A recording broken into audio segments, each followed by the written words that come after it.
Hello, everyone. Welcome back to another edition of the Benchwarmer Sports Podcast. I'm Raffi, as always, joined by Theodore.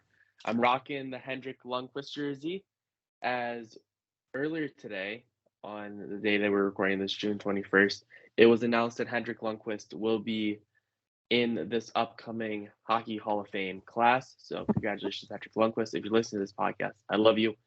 I'm sure he's not listening, but hey, a guy can dream. Theodore, I'm sure you like the jersey, but I also want to know, how are you doing today? I'm doing absolutely exceptional. I mean, it's a very busy time period for us graduating high schoolers, which is why Davian couldn't make it. I've had a lot going on, but I am still very excited to be here, and we have a lot of stuff to talk about. But yeah, first of all, shout out King Henrik. I mean, just look, he was the goalie of this team back at a time where hockey wasn't very high on my radar. Like, I'd tune into the occasional game.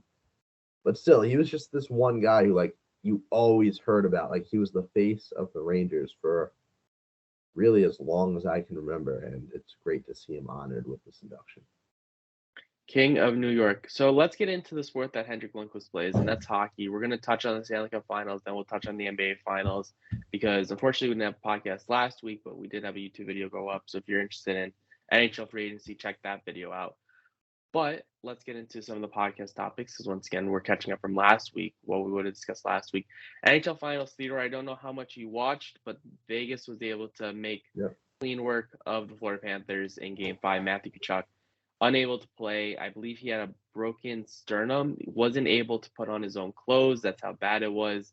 He needed his brother's help to get ready every morning. So the Panthers, it's a great story, but the injuries, they were troopers, but unfortunately the injuries just stacked up and were too much for them to overcome.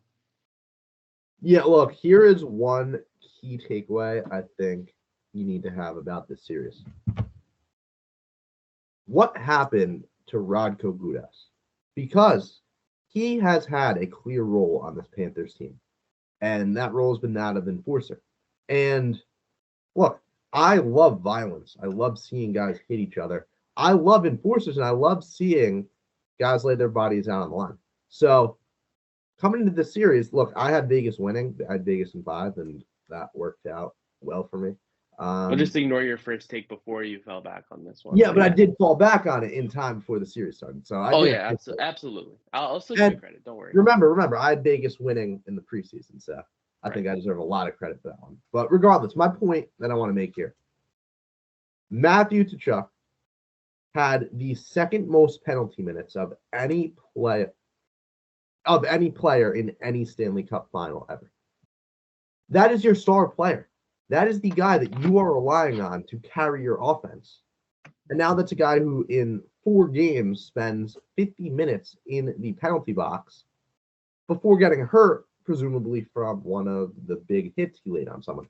So I just had a very, very big problem with the fact that Florida allowed their star player to go out and completely take the role of a guy like Gudas, where now you're out here taking yourself out of the game when you should be trying to score goals. That was one of the big reasons for the Panthers' downfall. You know, Theodore, out of all the hockey players that I would have expected to come out of your mouth, I never would have expected you to point out Radko Gudas. So I want to just congratulate you on that. That's some great hockey expertise. If you don't know, Theodore did a Stanley Cup final recap on his school podcast or school YouTube channel. Second place. So Theodore does know hockey. I've done a good job of converting him and David to hockey, so that's great as always. And one more point. I mean, one more point. And then it's time into the series. I would have won that show if Jack Eichel was named Conn Smythe. How was he not named Conn Smythe? Like, I'm sorry, I didn't even watch the whole playoffs, but from what I did watch, you could see he was the one directing the offense. Yeah, sure, he didn't score as much, but the fact of the matter is he carried the offense. He played exceptional defense as a highway robbery, and if Marchessault weren't one of the Golden Misfits, then Eichel absolutely would have won the award, and he should have won. Yeah, I was kind of shocked, honestly, when I saw the voting. Matthew Tkachuk got a 5th place vote just out of like, hey, like, congratulations, like, you had a good playoffs. But Marchessault just blew everyone out of the water. I was kind of shocked by how collective everyone was that it was going to be Marchessault. I expected it to be a lot closer between him and Eichel. Aiden Hill, I believe, was in third by he was closer to Jack Eichel than Jack Eichel was to Jonathan March. So obviously, if you're the Florida Panthers, you could make a good argument that the Florida Panthers were one Jonathan Marchessault or a Riley Smith away from winning the Stanley Cup, but that's neither here nor there. I'm sure Alex Petrovic and Mike or Matt Pizik just shows you two random players. I think those guys played really well for both Florida Panthers this series, backing up why it was the right move to get rid of a 30-goal scorer who was only a couple, like 23, 24 years old. But that's neither here nor there. Dave Town, thank you for setting up the Blackhawks dynasty. I do appreciate you for that at least. But you're absolutely right, Theodore, with Matthew Tkachuk. I mentioned this before too. He needed to find a line, and he just kept crossing the line when he really didn't need to. It's one of those things where, as you were saying, you let your enforcers do that job. And Matthew Tkachuk, we all love his game. He plays a great game. He is the perfect embodiment of a power forward that you want in the NHL. But he's got to understand that there's a line. You cannot cross that line. You need to find it, and you can't go over it because, as you're saying, you can't have Matthew Tkachuk constantly getting kicked out of games and sitting in the penalty box for 10-plus minutes for doing stupid things. And again, I love his antics. I'm all for it. I liked Brad Marchand as well. But the key with Brad Marchand was over time he realized when he can use his antics, and he knew, and now he knows, hey, I can push it this far, but I can't go any further. So that's something Kachuk's going to have to work on going forward. But I think he just had an amazing playoffs. Unfortunate that he got injured. It was sad because we could have definitely gotten a much better Stanley Cup final if everyone was healthy. But then again, it's the Stanley Cup Finals, and this is the thing. No one's at 100%. And if you're at 100%, you're clearly not playing very well or putting in an honest effort. So congrats to the biggest Golden Knights. Ivan Barbashev, another guy that I want to shout out. He is going to get absolutely paid. I wouldn't be shocked if he gets a very long-term deal, and some team really overpays him even more than what I'd already expected, $5.5 million. I wouldn't be shocked if someone gives a need like $7, maybe $8 million just because he balled out in the playoffs. Let's move over to the NBA Finals. This went also really poorly if you were living in the South Beach area. I'm sorry to you guys because you had the Florida Panthers with the 5, and then the Miami Heat lost the 5. And I'm pretty sure, no, the Heat won game 2 and Florida won game 3, never mind.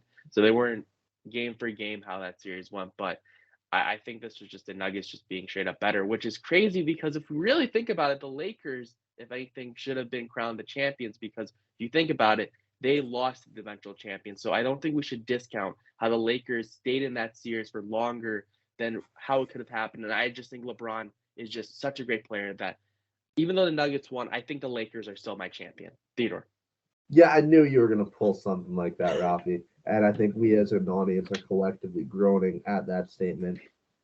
Look, I don't have much to say on this series. I mean, Miami, Eric Spoelstra, just one of the most incredible playoff coaches of all time.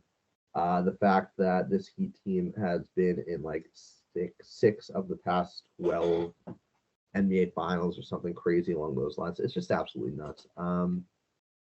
And look, the Nuggets, everyone's been singing Jokic's praises the past week. I'm not going to do it any better or differently. He's absolutely incredible. I mean, there's no way to deny it. And he's officially at a point in his career where he's a Hall of Fame lock, and he's at a point where he can retire as a top 3 center of all time, really. And here's the piece you got to remember. I don't know how motivated and how dedicated Jokic is to the game of basketball. Like, I don't know how long he's going to stretch out his career. You're supposed to go home. He doesn't even want to be there. But the way he plays like a 36-year-old. Like, he shows no signs at all of slowing down anytime soon because he already is so slow. So, I mean, like, if you're someone who relies on athleticism, obviously you have to either evolve like Vince Carter did, where he just became like a guy who can shoot threes, or you get out of the league like many, many others did. Jokic already shoots the 3 really well, already does so much without having to be athletic. Like, the sky's the limit for this guy. Like, there's really no reason he can't spend the next 10 years being an MVP caliber player. And if he decides to keep playing, which who knows if he will, it's going to be a scary sight for the NBA.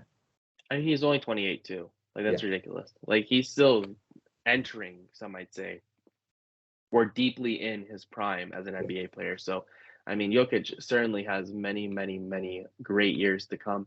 Also, just from an outsider perspective, someone who doesn't watch basketball too much, Jokic just sometimes was just shucking up shots and they were going in. I was like, I don't know how that keeps Yeah. happening, but you know what? It's just Jokic. He just knows what he's doing. I can't say anything else, but I gotta imagine that he knows what he's doing when he's just chucking up threes. And I'm like, okay, like it's gonna go in. So Jokic certainly showed up in the finals. I think, as you said, he cemented himself as one of the top centers in NBA history, absolutely. And if he has plenty of time to add to that resume and make a good case for cementing himself there, and obviously being a Hall of Fame player once his time is up in 10 years, as you say, because this guy's gonna be playing for a while. Sorry, Yeah. rest of the NBA. Do you have any thoughts on the Miami Heat? I know you mentioned that Eric Spoelstra is a great coach, but anything that went wrong for the Heat, anything that they could have done better, or do you think this was just a pure they just got outplayed by the better team? No, look, this was the Denver Nuggets year. It would have been really look. No one even challenged the Nuggets. Like there was no team that legitimately. Lakers did. Oh yeah, of course, Lakers. Look, and the fact of the matter is, Miami is in as good shape as anyone in the East, especially if they move on from Kyle Lowry. If they can turn Kyle Lowry plus some other assets into a big time player, which they almost did with Zach Bradley Beal. LaVine, DeMar DeRozan. Any of those guys interest you, Miami? Yeah, Damian Lillard, I think, is a small possibility at this point, but could happen. Like that's really all they have to do, and you can trust Eric Spoelstra and Pat Riley to make the right moves there. You can also trust that they will continue to just sign these undrafted guys that go on to be complete studs, and that's what's made them so well. So nothing but respect for Miami. They gave it their all, and they're going to be a threat to every team in the East for the foreseeable future as long as Pat Riley's there. Absolutely. Before we get into NBA, NHL draft talk will be very brief. I just want to make a few points, and then we'll get deeper into NBA draft talk. Bradley Beal. Yep. I want to hear your thoughts on that because recently he was just traded to the Suns, and this was something that surprised me because I would have guessed Beal would get more. The Wizards would have gotten more in return for Beal. So I want you to enlighten me. Was this the Wizards just held on to their asset for too long? Was it his contract that really made this deal a loss for the Wizards? I feel like the Wizards could have held out for a better package than what they got, but I just want to hear your thoughts of what you think went on in this trade, why the Wizards lacked the return that they could have potentially gotten for Beal, or at least what many people would have expected the return to be for Bradley Beal. Bradley Beal is one of the most overrated players in the NBA, and it's really hard to deny it at this point. But look, he has been the number one option on this team ever since the 2018-19 season, and he only made the playoffs 1 out of those 5 years. And the 1 year he made it, it's because Russell Westbrook came in and averaged a triple-double alongside him. The fact of the matter is this guy puts up empty stats. He doesn't play defense. He doesn't even really try on defense. He's an incredible scorer on bad teams, but there's really very, very little that I like about his game. And also, when it is time for the big moments, when he needs to take the big shot or needs to do anything in the playoffs, he does not do it well. You know, you put all that together, and then you also remember the fact that this man's getting paid like $50 million a year and has a no trade clause. Who in their right minds would trade for this guy? Like, the Miami Heat, in my eyes, were the one and only team that would have legitimately benefited from getting Bradley Beal. And that's because they had a big contract to give up in Kyle Lowry. They had filler pieces they could give up without getting too thin on their roster. And they could have really used a big scorer like Beal. They were the only team in the league that matched those criteria. The Phoenix Suns are delusional. What is going through this team's head? Like, it's a panic move. I think it's a panic move. They are regretting trading for Kevin Durant. I'll tell you that for sure. I mean, you had so much depth on this squad. You gave it all up to get, gentlemen swept by the Nuggets in the second round. Like, they're just doing everything at this point. They're desperate, The fact of Now, the matter another is, thing too, yeah, go ahead. yeah. I want to know also, and then you can elaborate on your point as well before I rudely cut you off. Does this mean DeAndre Ayton is out of Phoenix in the coming weeks? Do you think his time is all but over with them?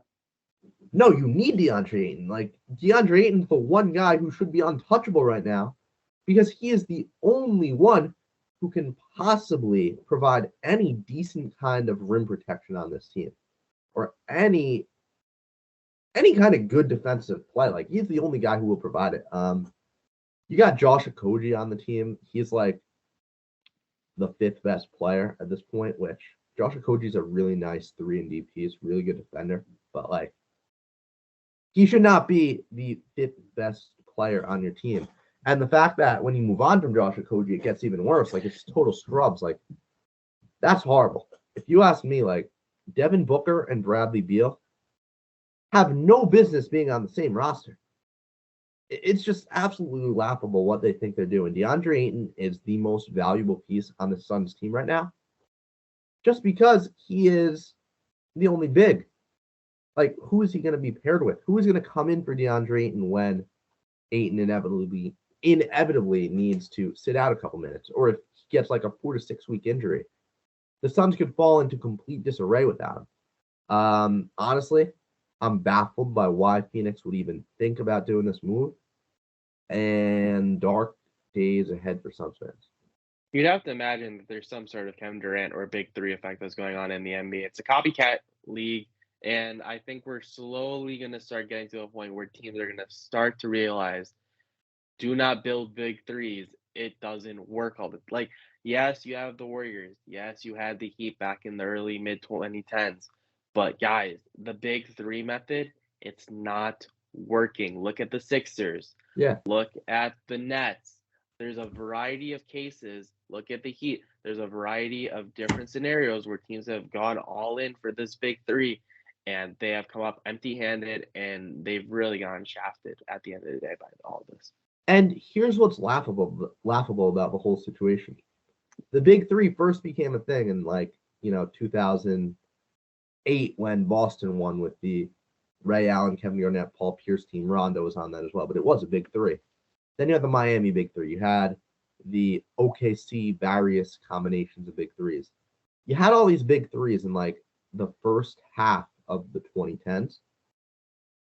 But then you saw the team that always won was the Warriors. And yes, Golden State was a big three, but they were a homegrown big three.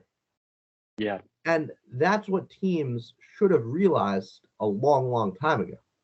That unless you're building around LeBron James, you are not going to succeed or really, really succeed with just bringing in these players to play together. And the big thing too is this isn't hockey or baseball where you might have to wait a couple of years. Baseball, ridiculous amount of time, but hockey you wait a couple of years. This is more like the NFL where those NBA players that you're drafting, in all likelihood, they're going to be getting some sort of minutes. Yeah. Why are you trading a top 10, top 15 pick when that guy could be playing pretty good minutes on your bench or just starting to get like? It just baffled me. And we've done this before. We've done this skit so many times on this podcast. It's crazy how many times we've done this podcast. It's crazy how many times we've gone down this rabbit hole. But I see teams trading so many picks in the future, and you're obviously the beneficiary of it as a Thunder fan. But it's like you guys still need to draft players. Why don't you guys want these players on cheap deals? And then you don't then you can go out and get another player. You sign them in free agency, this, that. I don't think the NBA really has too big of an overpaying their really superstar player props. I don't think there's a problem with that because of the luxury tax. But you need those cheap budget options, star talents in the NBA draft that you can have on your bench, that you can have as players in your starting five.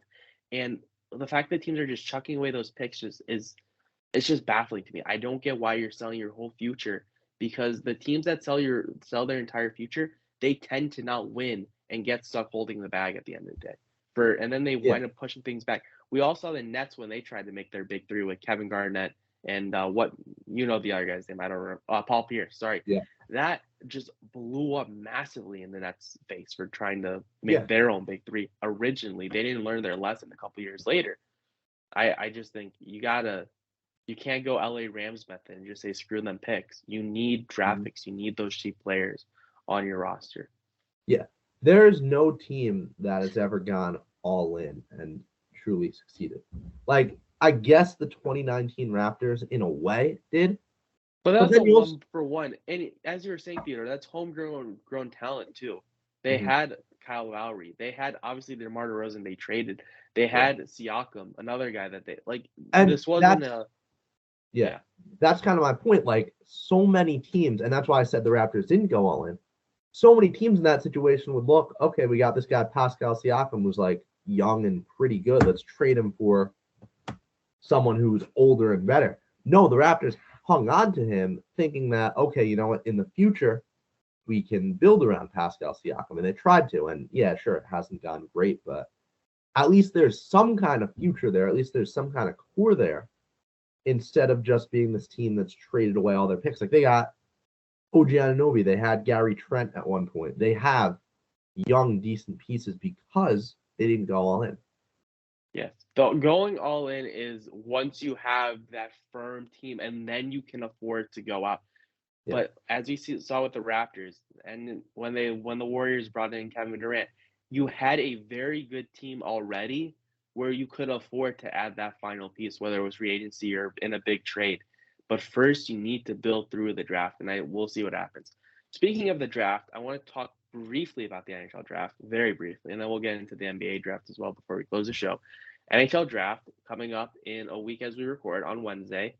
I am very excited because the Blackhawks will allegedly be drafting one Connor Bedard, which will turn around the franchise and lead us back to the dynasty days.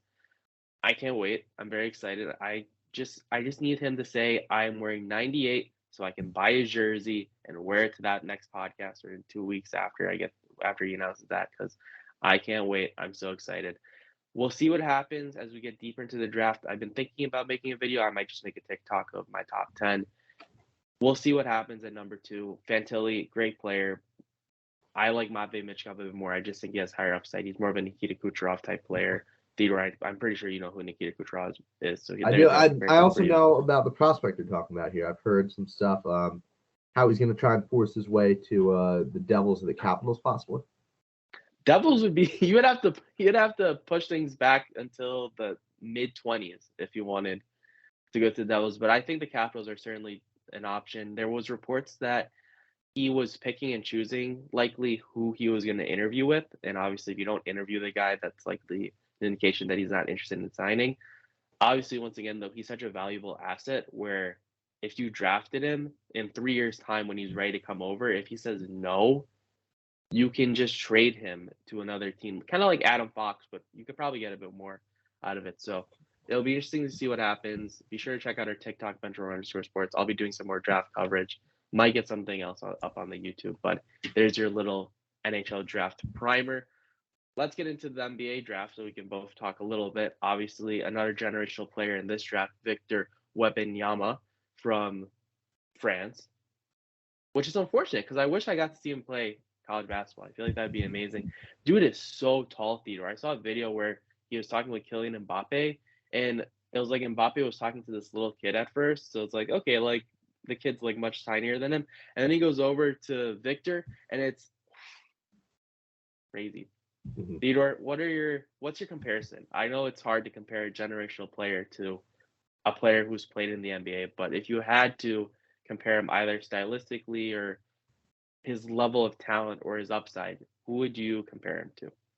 I'm comparing him to Chet Holmgren. You know why? Victor's not that special. I'm sorry, he's not. Everyone is hyping this man up so much. Come on, give me a break. He is a bigger Chet Holmgren. That's all he is. The Thunder, I mean, we grabbed Chet at number 2 overall last So year. Holmgren's not good.